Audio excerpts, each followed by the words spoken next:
চট্টগ্রামে জব্বারের বলি খেলা এবং সাম্পান বাইচ আগামী বছর থেকে সরকারি পৃষ্ঠপোষকতায় অনুষ্ঠিত হবে বলে ঘোষণা দিয়েছেন সাংস্কৃতিক বিষয়ক উপদেষ্টা মোস্তফা সরওয়ার ফারুকী। দুপুরে চট্টগ্রাম সার্কিট হাউসে সংবাদ সম্মেলনে এই তথ্য জানান সংস্কৃতি উপদেষ্টা। সংবাদ সম্মেলনে উপদেষ্টা আরও বলেন, চট্টগ্রাম সহ সারা দেশের ইতিহাস ঐতিহ্যগুলোর তালিকা করা হচ্ছে, এগুলোর সংরক্ষণ ও প্রচার প্রসারে কাজ করা হবে। মন্ত্রণালয়ের ঊর্ধ্বতন কর্মকর্তারা সহ অন্যান্যরা এ সময় উপস্থিত ছিলেন।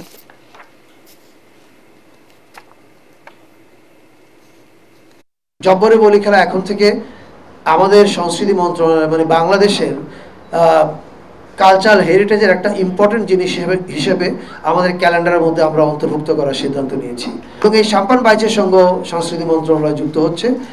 আগামী বছর থেকে এর আয়োজনে জব্বরে বলি খেলার সঙ্গে যেমন আমরা যুক্ত হচ্ছি, এটার সঙ্গে আমরা যুক্ত হব। এটাও আমাদের আমরা যে এখন ক্যালেন্ডার তৈরি করছি, আমাদের কালচারাল হেরিটেজ ফেস্টিভ্যাল এগুলোর একটা ক্যালেন্ডার চলছে, সেই ক্যালেন্ডারের মধ্যে এই দুটো ইম্পর্টেন্ট এন্ট্রি হিসেবে অন্তর্ভুক্ত হচ্ছে।